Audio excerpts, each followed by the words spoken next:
3232 మందిని ఎక్స్ట్రాగా క్వాలిఫై చేసి తీసుకున్నారు. వీళ్ళు ఏ వర్గాలకు చెందిన వాళ్ళు, ఎందుకోసం తీసుకున్నారు వీళ్ళను, ఎక్కడ మీకు షార్ట్ ఫాల్ వచ్చింది?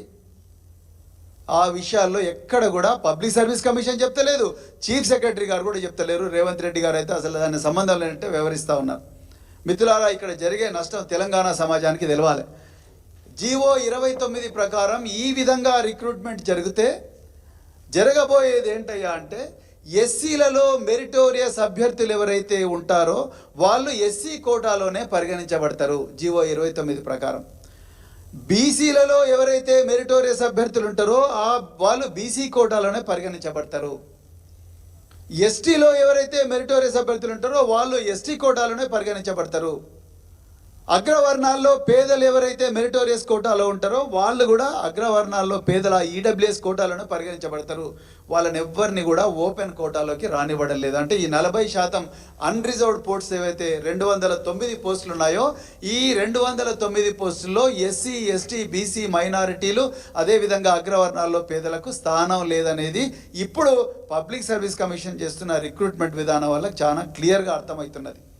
అంటే ఈ 40% పోస్టులన్నీ కూడా అగ్రవర్ణాల్లో ఉండే ధనికులకే ఇవ్వాలనుకుంటున్నారా రేవంత్ రెడ్డి గారు? మీరు ఇది రాజ్యాంగబద్ధమేనా?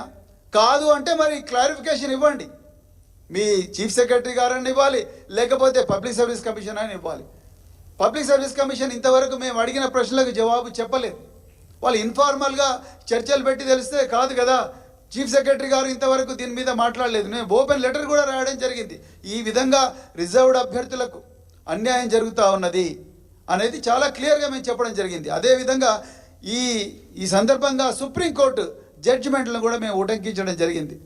సుప్రీంకోర్టు ఏం చెప్పింది? ఓపెన్ కేటగిరీ అంటే కేవలం అప్పర్ కాస్ట్కే కాదు. ఓపెన్ కేటగిరీ అంటే ఎస్సీల్లో మెరిటోరియస్ అభ్యర్థులు, ఎస్టీలో మెరిటోరియస్ అభ్యర్థులు, బీసీలో మెరిటోరియస్ అభ్యర్థులు, అగ్రవర్ణాల్లో పేదల్లో ఉండే కూడా మెరిటోరియస్ అభ్యర్థులు ఎవరైనా ఉంటే, మైనారిటీల్లో కూడా ఎవరైనా మెరిటోరియస్ అభ్యర్థులు ఉంటే వాళ్ళందరూ కూడా ఓపెన్ కేటగిరీలోనే తీసుకోవాలి. మరి ఎక్కడ దీంట్లో ట్రాన్స్పరెన్సీ ఉన్నది? నిజానికి ఈ విధంగా ఈ వర్గాల్లో మెరిటోరియస్ అభ్యర్థులందరూ కూడా ఓపెన్ కేటగిరీకి వస్తే ఇంకా దాదాపుగా 14,000 మంది ఎక్కువగా క్వాలిఫై అయ్యే అవకాశం ఉన్నది. కానీ అవకాశాన్ని అలా కాల రాస్తున్నారు రేవంత్ రెడ్డి ప్రభుత్వం. ఎందుకు ప్రభుత్వం దీన్ని మళ్ళీ పునరాలోచించడం లేదు? ఎందుకు మరి ఈ వర్గాలు ఓట్లు వేయలేదా? ఈ ప్రజలు తెలంగాణ వాసులు కాదా? వీళ్ళకు రాజ్యాంగం వర్తించదా? దీని మీద స్పష్టంగా మరి ప్రభుత్వం తీసుకురావాలి. లేకపోతే మాత్రం మేము ఊరుకోమని చెప్పేసి ఈ సందర్భంగా చెప్తున్నాం. మేము మళ్ళొకసారి ఈ ఉదాహరణలతోని రెండవసారి కూడా నేను తెలంగాణ చీఫ్ సెక్రటరీ గారికి, ముఖ్యమంత్రి గారికి లెటర్ రాస్తాం. అదేవిధంగా మా పార్టీ నాయకులు గౌరవ హరీష్ రావు గారు అసెంబ్లీలో కూడా ఈ జీవో 29ని రద్దు చేసి కేసీఆర్ గారి ప్రభుత్వం రిలీజ్ చేసిన జీవో 55ని మళ్ళీ రీఇన్స్టేట్ చేసి దాని ప్రకారమే రిక్రూట్మెంట్ జరగాలని కూడా చెప్పడం జరిగింది. దానికి ఉదాహరణగా నేను ఇంకొక టీఎస్పీఎస్సీ పబ్లిక్ సర్వీస్ కమిషన్ వ్యవహారం ఏ విధంగా ఉంటుంది? ఈ రిజర్వ్డ్ కేటగిరీకి చెందిన అభ్యర్థులను ఓపెన్ కోటాలో మెరిటోరియస్ అభ్యర్థులుగా వ్యవహరించకపోతే, వాళ్ళను చూడకపోతే ఇలా న్యాయ పోరాటానికి పోయినారు చాలామంది నిరుద్యోగులు.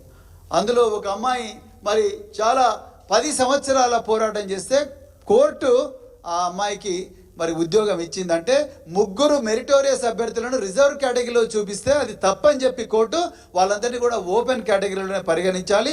దానివల్ల మిగతా 3 రిజర్వ్డ్ అభ్యర్థులకు న్యాయం జరుగుతుందని చెప్పేసి కోర్టు చాలా స్పష్టంగా తీర్పిచ్చింది. మీ ముందరనే పెడితే మీ అందరికీ కూడా నేను సప్లై చేస్తాను. ఇవన్నీ కూడా టీఎస్పీఎస్సీకి తెలియక కాదు. కానీ ఇవాళ తెలంగాణ ప్రభుత్వం రేవంత్ రెడ్డి గారు ఈ ఓపెన్ కోటా అంతా కూడా అగ్రవర్ణాల్లో ఉండే ధనికులతోనే వాళ్ళతోనే నింపాలనుకుంటున్నాడు. దీంట్లో ఏదో గూడుపుటాన్ని నడుస్తూ ఉన్నది. దీని మీద ప్రభుత్వం స్పష్టతనివ్వాలి, ప్రభుత్వం క్లియర్ స్టేట్మెంట్ ఇవ్వాలి. అదేవిధంగా ఈ 209 పోస్టులకు 1:50 నిష్పత్తిలో ఎంపిక చేసిన అభ్యర్థుల్లో ఏ వర్గాల వాళ్లకు చెందిన వాళ్ళు ఎంతమంది ఉన్నారనేది ప్రభుత్వం చాలా క్లియర్గా చెప్పాలి.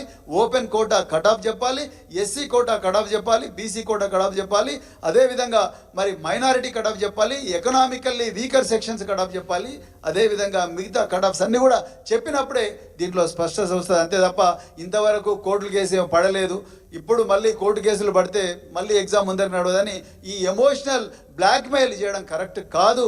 అందుకొరకే ఈ విషయంలో స్పష్టత ఇవ్వాల్సిందిగా మరి భారత రాష్ట్ర సమితి తెలంగాణ